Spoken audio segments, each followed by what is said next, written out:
Kom ons sluit ons oë. Driemaal heilige God, Vader, Seun en Heilige Gees. Here, U, die drie-enige God, is die enige ware God wat daar is. U wat Here woord alles geskep het, gesê het en dit was daar. U wat alles in die hand hou, alles in stand hou. Aan U bring ons vandag ons lof en ons eer, en ons dank en ons aanbidding. Voor U sing die engele, Halleluja, prys die Here. Ja, Here, U is dit waardig. Daar is soveel meer as wat ons as mens, en soveel meer as wat die engele kan bring, is U waardig. Bokant ons begrip, bokant ons verstand, is U, o Here. En tog buig U neer na ons as mense. Tog het U van die hemeltroon, van ewigheid af vir U volk bymekaar gemaak, 'n volk om U te dien, 'n volk om U te vrees. U volk se name op die handpalm gegraveer. Dankie, Here, vir daardie genade. Om te kan weet wanneer ons glo, as ek glo dat Christus my verlosser en my saligmaker is my naam op U handpalm gegraveer. Maar Here, ons skiet so ver tekort. Ek as mens skiet so ver tekort en is uit myself uit nie waardig om tot U te nader nie. Dankie. Ook vir daardie genade om hier te kan aanbid, hier tot U te kan nader. Om U te kan kom diens in ons eer, Here. Maar Here, U wil ook vir ons leer. U self openbaar, ons self openbaar vir wie ons is en vir wie ons deur die Here Jesus is. En daarom is U woord, die onfeilbare woord voor ons oop. Hoor ons as ons van U bid. Here, spreek met ons. O Heilige Gees, kom werk in my hart as U kind, sodat ek werklik sal kan sê, die Here het met my gepraat. Dankie, o Heilige Gees, dat ons weet, U is in ons midde. Dat ons die drie-enige God se naam kan groot maak. In Jesus naam. Amen.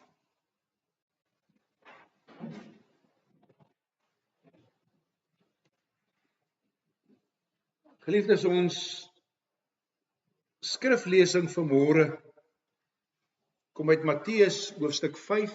Ons gaan nog vir die volgende paar weke Matteus 5 lees, waar ons praat oor die bergrede en dan ware geluk, die saligsprekinge van ons Here Jesus.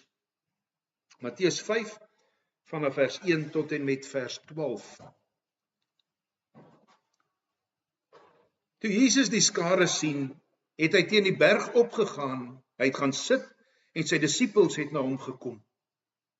Hy het begin praat en hulle geleer en gesê, gelukkig is die armes van gees, want aan hulle behoort die koninkryk van die hemele. Gelukkig is die wat treur, want hulle sal vertroos word. Gelukkig is die sagmoediges, want hulle sal die aarde erf. Gelukkig is die wat honger en dors na geregtigheid, want hulle sal versadig word. Gelukkig is die barmhartiges, want hulle sal barmhartigheid ontvang. Gelukkig is die wat suiwer van hart is, want hulle sal God sien. Gelukkig is die vredemakers, want hulle sal kinders van God genoem word. Gelukkig is die wat vervolg word ter wille van geregtigheid, want aan hulle behoort die koninkryk van die hemele. Gelukkig is julle, wanneer die mense julle om my ontwil beledig en vervolg en vals beskuldig van alles wat sleg is.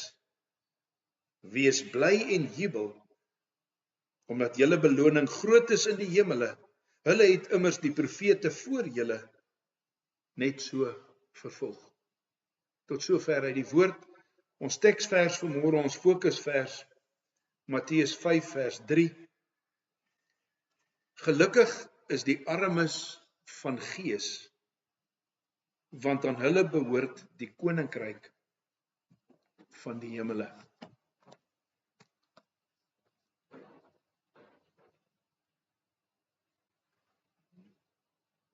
Geliefdes, verlede week het ons vir mekaar gesê dat daar een Griekse woord is wat ons maar kan memoriseer.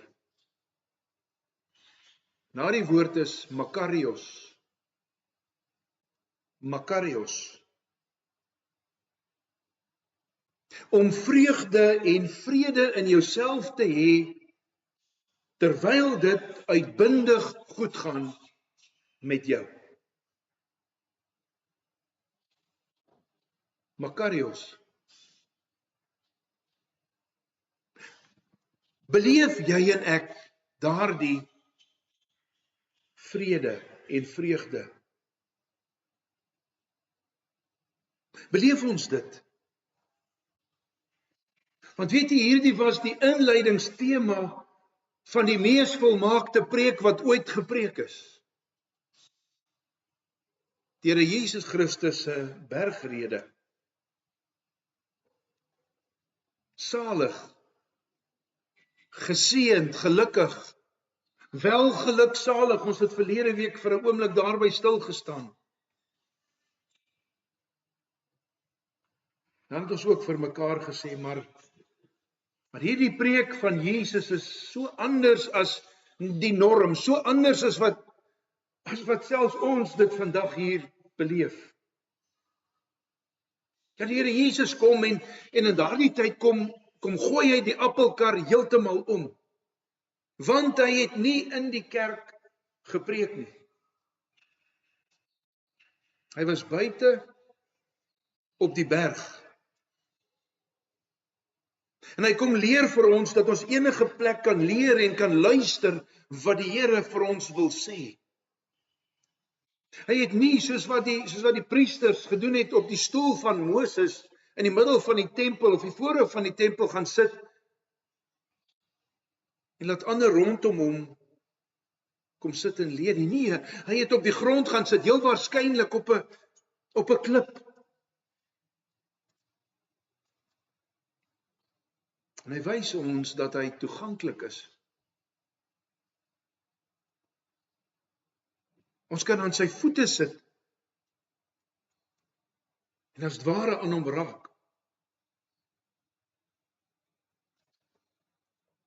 Hy het ook nie vir die massas gepreek nie.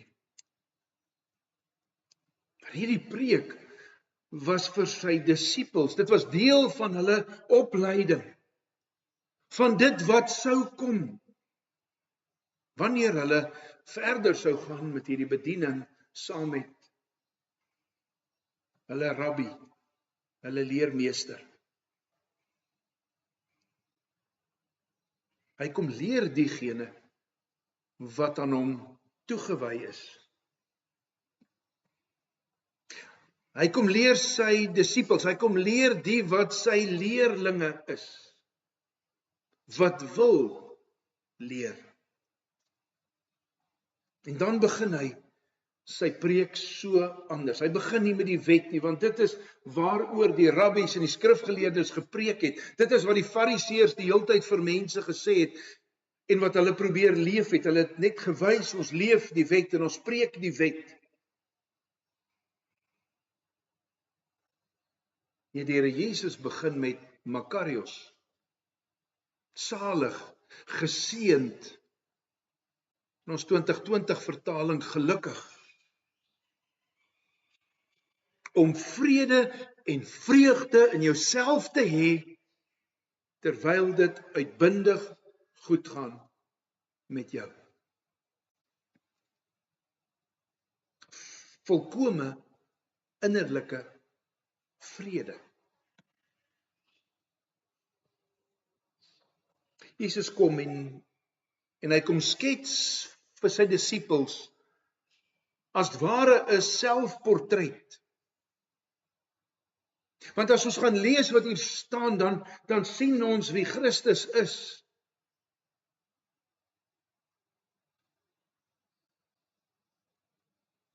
Ja, hy is 'n voorbeeld van iemand wat Makarios leef. Wat vrede en vreugde in homself het, terwyl dit uitbundig goed gaan met hom. En nou kom sê hy vir sy disippels, maar dit is hoe diegene moet lyk wat deel is van my koninkryk. Ja, daar is sekere karaktertrekke, daar is sekere eienskappe waaraan julle moet voldoen. Ek lees weer ons teksvers. Gelukkig is die armes van gees, want aan hulle behoort die koninkryk van die hemele. Broer en suster, die Here God kom toon aan ons hoe groot sy krag en sy genade is. Ons het verlede week gehoor, vir die wat nie hier was nie, dat die eerste 4 saligspreuke gaan oor, kom ons noem dit innerlike sake, inwendige sake. En die laaste 4 gaan oor uitwendige sake. En hier waar dit oor die inwendige sake is, gaan dit oor my diens aan God. Dit wat in diens van God is die eerste 4 saligspreuke. Dit wat te doen het met jou en my verhouding met ons Here God, met ons saligmaker, met die Heilige Gees. Hy begin met die karaktereienskap wat uiteindelik inwerk op ons verhouding met hom. En as dit oor sy verhouding met jou en my gaan,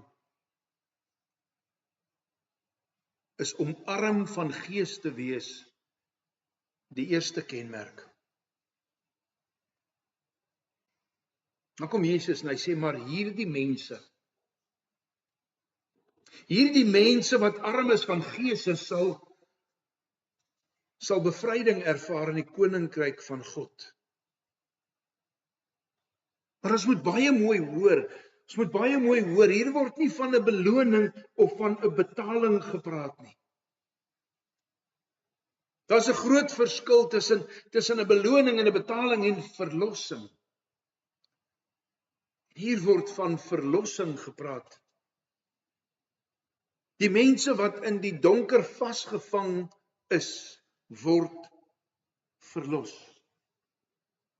Leer die Here vir ons. Wat behels dit nou weer? Wat beteken dit om salig te wees of geseënd te wees?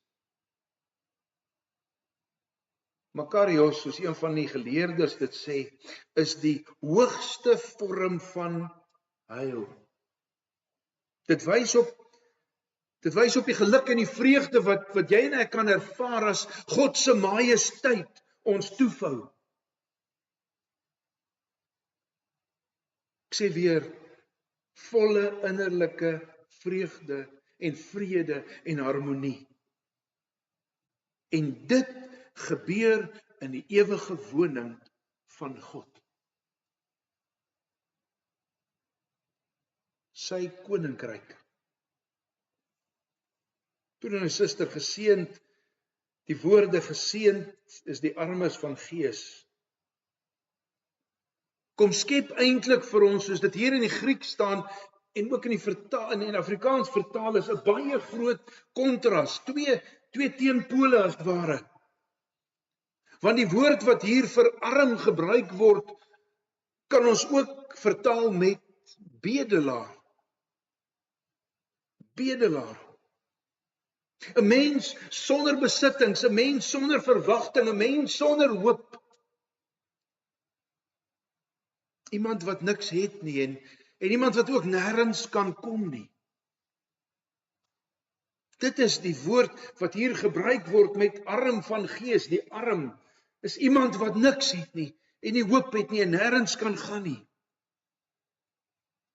Armes van gees is dus iemand wat in 'n geestelike opsig in hulle lewe niks het nie. Nie hoop het nie. Selfs Lukas noem hulle ook net armes. Broer en suster, die woord, die Here Jesus, deur die woord wat vir ons nagelaat is, kom beskryf ons iemand wat nie sonder hom kan leef nie, wat nie kan lewe sonder om te sondig nie. Geestelik onmagtig. Geestelik sonder vermoë om iets goed te kan doen. Mense wat arm is in hulle diepste wese. En dan die volgende punt, en hulle weet dit.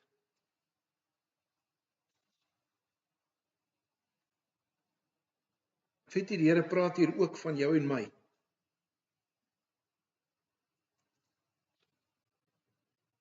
En die Here praat hier ook met jou en my.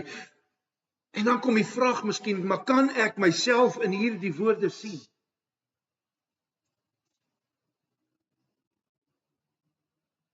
Want uit onsself, uit ons eie krag, uit ons eie menswees, het ons geen geestelike toekoms nie. Is daar geen geestelike vooruitsig vir ons nie. Ons kan onsself ook nie van die duiwel en van die dood verlos nie. Jy en ek is armes van gees. Hoe dikwels vertaal ons of verstaan ons armes van gees glo net soos 'n kind. Maar dit is dieper as dit. Dit is 'n totale onvermoë en 'n besef dat ek uit myself nie kan nie. Maar die onverstaanbare van God se genade is dat dit juis vir sulkes is. Juis vir mense is wat besef, maar ek kan uit my eie nie. Wat die Here kom sê, dat jy volkome verlossing en volkome vrymaking sal kry. Hoe groot is dit nie? Wanneer ek besef ek kan nie, uit my eie kan ek geestelik nie, wanneer ek besef hoe diep ek in my sonde is, hoe swak ek is, dan sê die Here, dan kan ek die koninkryk van die hemele ontvang. Hoor wat staan daar in Psalm 34 vers 19. Die Here is na aan hulle wat gebroke harte het. Wie se gees verpletter is, verlos hy. Dit wat in Jesaja 66 vers 2 staan. Al hierdie dinge, my hand het dit gemaak. So het alles ontstaan, is die uitspraak van die Here. Op so iemand sal ek agslaan, op 'n magtelose met 'n verslae gees wat sidder vir my woord. Want so iemand is arm van gees. Om arm van gees te wees, is die begin van my verhouding met die Here. En dis hoe die mense lyk van wie die Here Jesus hier kom praat in hierdie vers. Dit is hoe die mense lyk aan wie die koninkryk van die hemele behoort. Hier staan nie hoe dit gebeur dat ons die koninkryk van die hemele ontvang nie. Maar dis nie nodig nie, want ons weet dat dit gebeur het deur die verdienste van ons Here Jesus Christus. Dit hoef nie hier te staan nie. Want hy het arm van die ellendes geword aan die kruis. So arm dat hy op 'n stadium uitgeroep het, my God, waarom het U my verlaat? Jesus was in sy sterwensoomblikke arm van gees. Menslik het al sy krag hom verlaat. En hy het in diepe afhanklikheid sy gees aan sy Vader oorgegee. Met 'n harde stem het Jesus uitgeroep, ons ken dit, Vader, in U hande gee ek my gees oor, en nadat hy dit gesê het hy sy asem uitgeblaas. Want daar het hy die straf en die toorn van God op sondes gedra. Daar het hy die lyding vir ons lyding as armes van gees, daar het hy dit op hom geneem.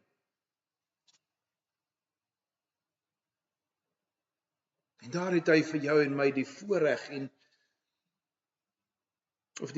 van saligheid en verlossing verwerf. En dit het aan jou en my 'n blyplek voorsien in die koninkryk van die hemele. Waar siekte en ellendes plek gemaak het vir die ewige lewe en die rykdom van God se heerlikheid.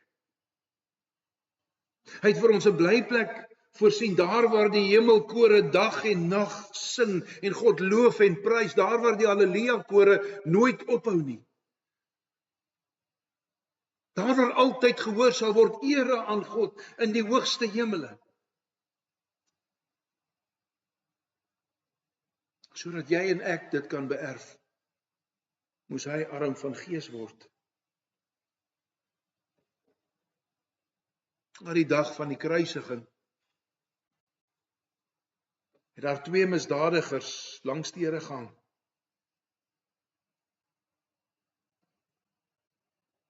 En een was in sy laaste oomblikke baie opstandig. Hy het geen besef van sy geestelike armoede gehad nie. Hy het nie besef dat hy arm van gees is nie. Hy het Jesus as ware gehaat, omdat Jesus hulle nie van die kruis laat afkom het nie. En sonder besef van sy sonde, sterf hy, verlore. En Jesus aan die ander kant, iemand met 'n diepe besef van sy eie swakheid. Iemand met 'n diepe besef dat hy arm van gees is, dat hy geestelik tot niks in staat is nie, geestelik geen vooruitsig het nie. Iemand wat bely het, hierdie vonnis wat oor my voltrek is regverdig. Ek verdien wat ek kry.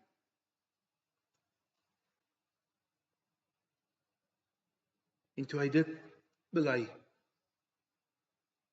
was daar met eens vir hom 'n vooruitsig. 'n toekoms. Vir hom het die Here Jesus gesê, amen, ek sê vir jou, vandag sal jy saam met my in die paradys wees. En die koninkryk van die hemele was sy erfdeel. Hier in die einde van Jesus se bediening kom wys hy vir ons wat hy met die eerste saligspreking gesê het. Salig is die armes van gees, want aan hulle behoort die koninkryk van die hemele. Broer en suster, hierdie saligspreking is vir jou en my persoonlik.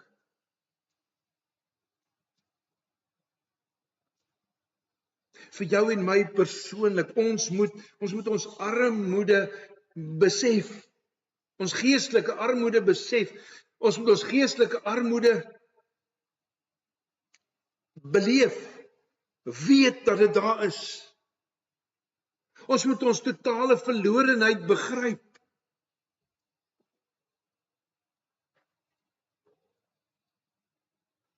Weet jy, ons sondes maak ons eensaam. Nie net van mekaar af as ons skaam is om dit nie of nie wil deel nie, maar ook van God af.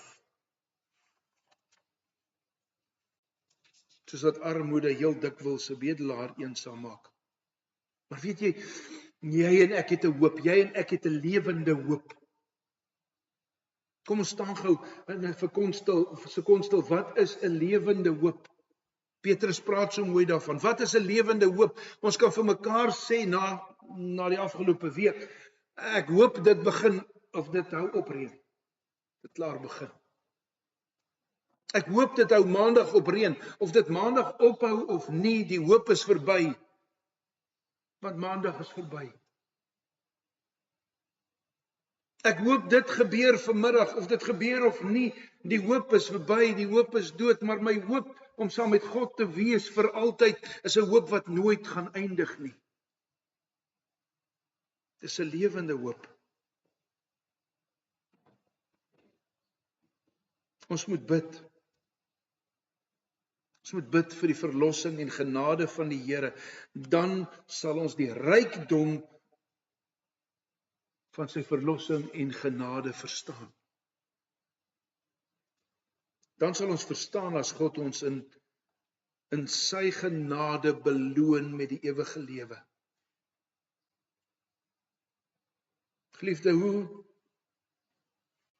hoe beleef jy jou geestelike lewe?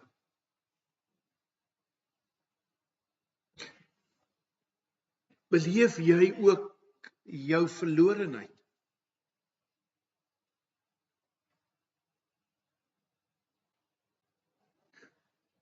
Voel jy ook dikwels swak deur die besef van jou sondes? Want dit is nodig. Dit is nodig om arm van gees te wees. En dit te erken. Want weet dit is vir sulke mense wat die Here gesê het, gelukkig is die armes van gees, want aan hulle behoort die koninkryk van die hemel. En so besonders, dat jy en ek nou reeds hierdie saligheid kan beleef, hierdie makarios kan beleef. Want die Here Jesus Christus het so dikwels gesê, dat sy koninkryk al gekom het. Nou reeds kan jy en ek die vrede en vreugde ervaar, terwyl dit uitbundig goed gaan met my, ongeag die omstandighede waarin ek is. Die vrede wat alle verstand te bowe gaan. Maar die volle belewenis van die koninkryk van God sal openbaar word wanneer hy weer kom, wanneer alles nuut gemaak is, ook jou en my gees. En dan sal ons nie meer arm van gees wees nie, maar 'n ryk gees hê in die volheid van God se genade tot in ewigheid.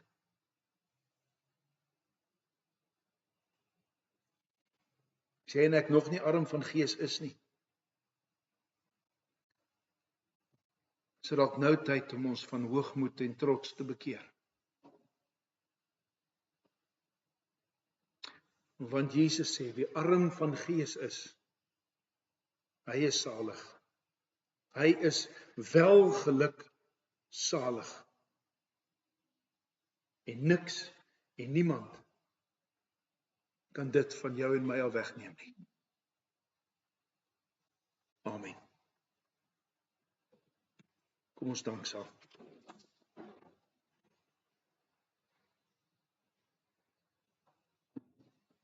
Onse Vader wat in die hemel is,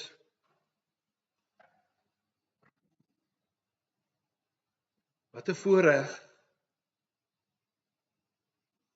om u woord te kan hoor. Wat 'n voorreg dat die Heilige Gees in ons harte werk. En dit wat u vir ons wil leer. Selfs hierdie woord wat ons nie altyd wil hoor nie, waar u vir ons kom sê, ons moet arm van gees wees, waar u vir ons kom sê, besef hoe sondig jy is, besef dat jy tot niks in staat is nie. Maar dankie Here dat u juis dit vir ons wil kom leer en dat u nie wil hê ek moet net op die grond lê en sê ek arme sondaar nie, maar dat u gesê het want aan hulle behoort die koninkryk van God. Dat ek my sonde kan besef deur die verlossingswerk van die Here Jesus Christus. Dankie Here dat ons geloof versterk kan word elke dag. Dat ons kan weet ons is ingeënt as 'n loot in u as wingerdstok, Here Jesus. Kom leer ons dat ons sal vrug dra. Ons kom bid vir ons gemeente. Dankie Here. Dankie vir 'n pad waarop ons stap, waarna ons uitsien elke dag. Here, waar ons nader aan u wil groei. Gee aan ons die wysheid, gee aan ons die insig, gee aan ons die verstaan, Here, van u wil. Laat ons daarvolgens leef. Ons wil kom bid vir elkeen wat beproef word. Of dit siekte is, of dit bekommernis is, of dit vrees is, daar waar mense vervolg word, daar waar soveel vassit in sneeu vandag, onseker ook. Dis maar hier by ons. So oor die wêreld, Here, wil u kom uitkoms gee. Kom rustig maak, kom genees, kom heel maak. U ken elkeen se vreugde en elkeen se vrees en elkeen se bekommernis. Laat u wil geskied, Here. Ons kom bid vir 'n week wat voorlê. Ja, Here, vir ons kinders 'n week van rus, waar 'n vakansie aangebreek het. Kom gee, Here, dat u naam elke dag in ons huise geëer sal word. Here, dat ons elke dag sal groei in ons verhouding met u. En dat ons deeltjie vir deeltjie Makarios meer in ons lewe sal kan beleef. Ons loof en prys u, Here, vir wie u is. Amen.